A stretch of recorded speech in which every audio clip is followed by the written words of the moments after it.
सुगंध आती, साधु की दुर्गंध आती, उसको तुरंत जो है भौंकेगा साधु को देख करके। हम छड़ी लेकर के जाते हैं, वैसे नहीं जाते, छड़ी लेके जाते हैं। सावधान, मुंह फाड़ दिया उसने मेरे सामने। मैंने कहा क्यों? और तो कोई बात नहीं, ये बताओ काटता तो नहीं है? बोले कल ही तो खरीदा है 50,000 का, आज पता लग जाएगा काटता कि नहीं। अरे राम राम राम राम, साधुओं के लिए खरीदा था और काटने का परीक्षण साधुओं से ही करवाओगे? इसलिए मैं कहता हूं, अगर दे सको तो घर के अंदर गाय को स्थान दो, कुत्ते को स्थान देना है तो डेयरी के बाहर स्थान दो। अगर दे सकते हो घर के अंदर तो गौ माता को स्थान दो। यदि नहीं दे सकते हो तो गौशाला में उनको स्थान दो, गोद ले लो एक गाय। गौशाला में तो दे सकते हो स्थान।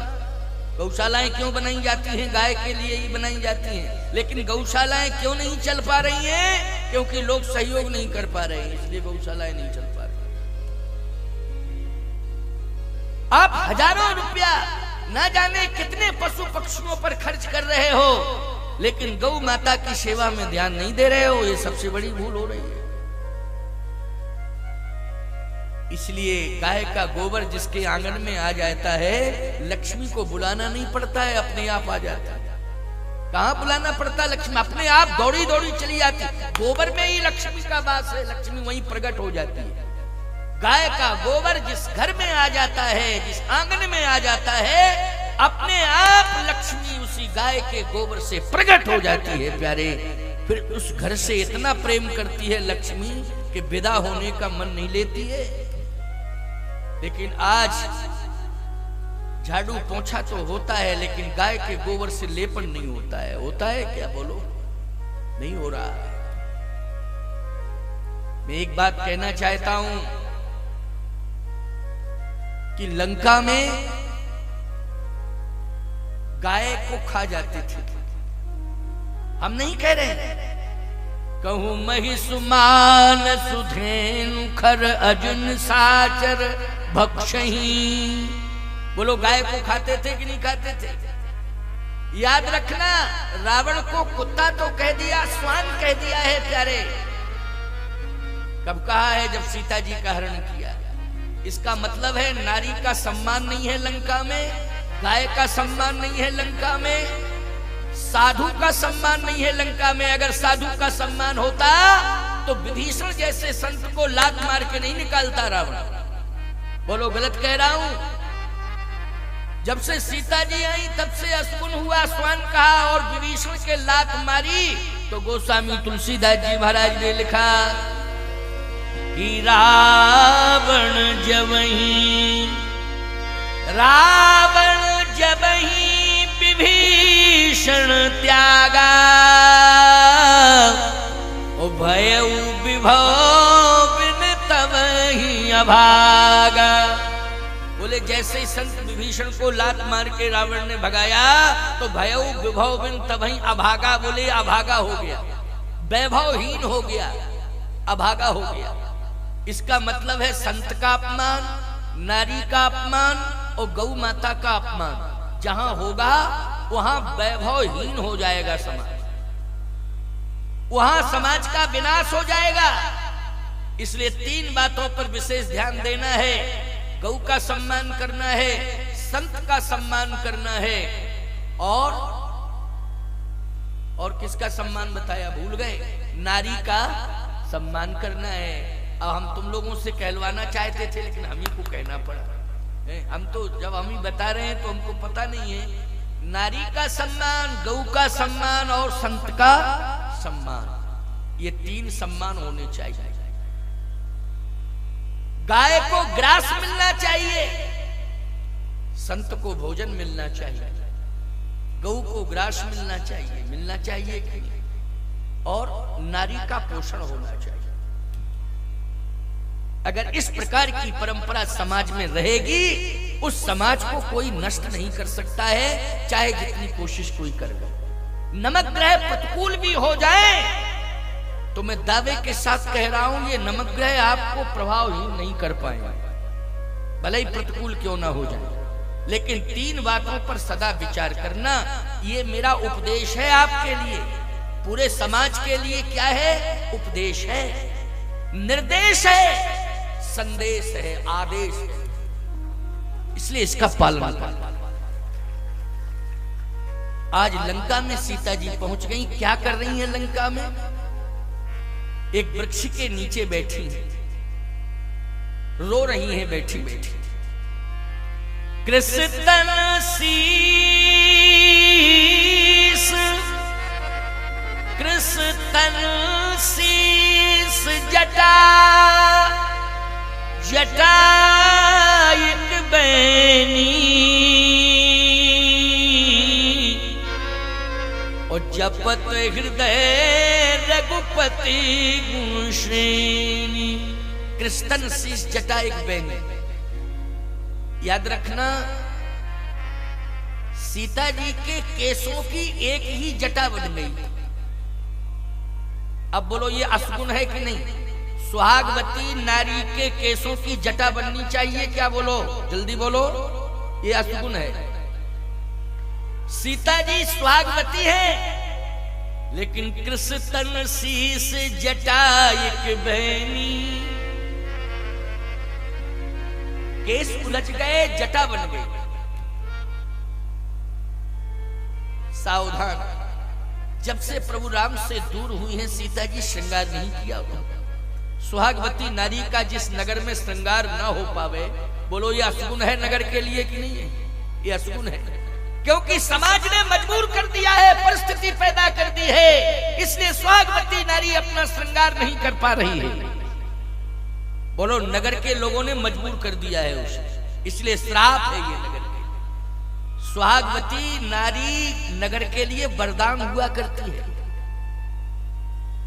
सुहागवती नारी की मांग का सिंदूर अगर कोई देख ले प्यारे, तो किसी भी कार्य के लिए जा रहा हो, सुहागवती नारी का सिंदूर अगर दिखाई दे गया तो याद रखना उसका कार्य सफल हो जाएगा, क्योंकि वो सिंदूर समाज के लिए वरदान है। क्या है?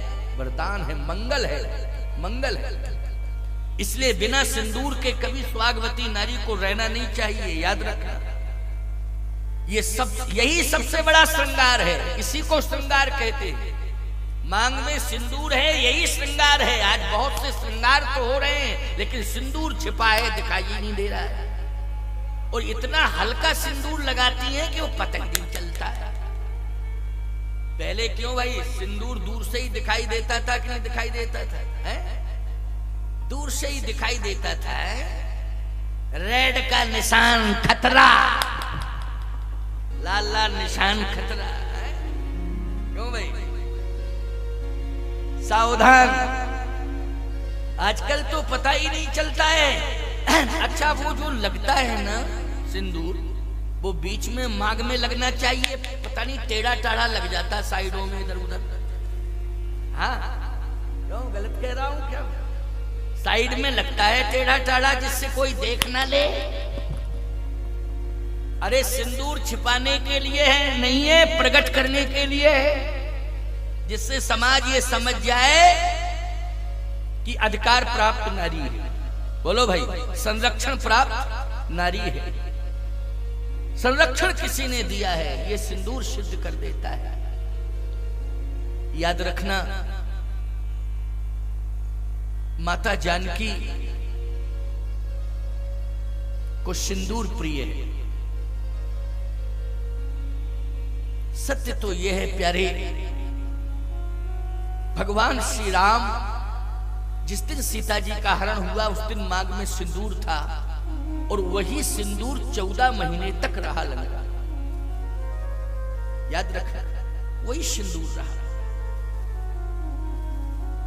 वो सिंदूर जो है बार बार कवच बनकर के सीता के सम्मान की रक्षा करता था।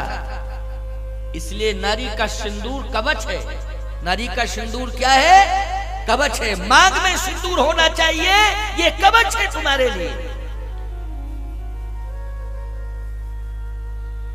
कवच का काम है रक्षा करना। कवच का काम क्या है? रक्षा करना। कवच का काम संरक्षण देना भी और कवच का काम रक्षा करना भी। और ये भारतीय सनातन संस्कृति में ही नारी सिंदूर लगाती है, पाश्चात्य संस्कृति की नारी सिंदूर नहीं लगाती। विदेशी महिला को, कभी किसी विदेशी महिला को देखना, जब पर्यटक बनकर के भारत में आते हैं पर्यटन करने, तो उन महिलाओं को देखना वो सिंदूर नहीं लगाती हैं। उनको वहां परंपरा ही नहीं है सिंदूर की। क्यों? हमारे यहाँ सिंदूर इसलिए नारी को दिया जाता है मंडप के नीचे, क्योंकि नारी संस्कारों को स्वीकार कर रही है। विवाह क्या है? एक संस्कार है। हमारे यहाँ भारतीय सनातन परंपरा में विवाह क्या है? संस्कार है। जैसे आज बहुत शादियां हैं, बोलो आज बहुत शादियां हैं, बहुत से लोग हमसे आज्ञा लेके गए हैं कि महाराज शादी में जाना है, शादी में जाना है। हाँ भाई जाना पड़ेगा, है ना। लेकिन मैं आपसे एक बात पूछ रहा हूं, विदेश की नारी सिंदूर नहीं लगाती है, क्यों नहीं लगाती है?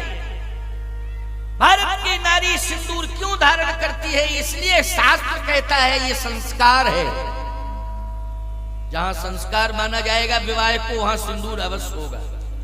और विदेश में संस्कार नहीं है विवाह, विदेश में समझौता है। क्या है विदेश में? समझौता। ईमानदारी के साथ बताओ, जहां समझौता होगा वहां सिंदूर से क्या लेना देना? समझौते का मतलब है जब तक हमारा तुम्हारी बात बन रही है तब तक हम तुम्हारे हैं, तुम हमारे हो। जिस दिन नहीं बनेगी तुम अलग अलग अलग, कोई मतलब नहीं, कोई लेना देना नहीं। लेकिन भारतीय परंपरा में जिसकी मांग में एक बार सिंदूर भर चुका है प्यारे, जब तक वो जिंदा है उसके मांग के सिंदूर को यमराज भी नहीं मेट पाएंगे प्यारे। यही मनोती वो भगवान से मांगती है कि मेरे मांग के सिंदूर को यमराज भी न समाप्त कर पाए। सिंदूर का मतलब है पति। सिंदूर का मतलब क्या है? पति। पति की रक्षा होगी तो सिंदूर की रक्षा होगी कि नहीं होगी? सिंदूर की रक्षा की बात करती है वो। अपने आप पति के दीर्घायु की कामना हो जाती है। बोलो दीर्घायु की कामना जुड़ जाती है कि नहीं जुड़ जाती है? विदेश की नारी पति को महत्व नहीं देती है, विदेश की नारी संपत्ति को महत्व देती है। जब तक संपत्ति रहेगी तब तक एग्रीमेंट रहेगा, समझौता, और संपत्ति खत्म, एग्रीमेंट खत्म, फिर क्या लेना देना, कोई मतलब नहीं है। लेकिन भारत की नारी संपत्ति को महत्व नहीं देती है, भारत की नारी तो पति को महत्व देती है। इसलिए तुलसीदास जी कह रहे हैं, वृद्ध रोग बस, वृद्ध रोग बस जड़ धनहीना,